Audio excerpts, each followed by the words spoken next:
السلام علیکم ورحمۃ اللہ وبرکاتہ۔ حضرت ابن عمر رضی اللہ تعالی عنہ سے روایت ہے کہ حضرت صلی اللہ علیہ وسلم نے فرمایا، درختوں میں ایک درخت ایسا ہے کہ اس کے پتے نہیں جھڑتے اور مسلمان کی مثال اسی درخت کی سی ہے۔ بتاؤ وہ کون سا درخت ہے؟ یہ سن کر لوگوں کا خیال جنگل کے درختوں کی طرف دوڑا۔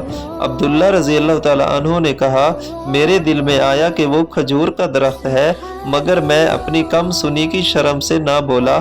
آخر صحابہ نے حضرت صلی اللہ علیہ وسلم سے ہی پوچھا کہ وہ کون سا درخت ہے، تو آپ صلی اللہ علیہ وسلم نے فرمایا، وہ کھجور کا درخت ہے۔ تو دوستو، اس حدیث سے واضح ہوا کہ جس طرح کھجور کا درخت ہر قسم کی موسمی مشکلات کا سامنا کرتے ہوئے اپنے آپ کو مضبوط رکھتا ہے اور اپنے پتے نہیں گرنے دیتا، اسی طرح ایک مسلمان کو بھی تمام مشکلات کا سامنا کرتے ہوئے اپنے ایمان کو مضبوط رکھنا چاہیے تاکہ دنیا اور آخرت میں کامیابی حاصل ہو سکے۔ Thanks for watching this message. If you like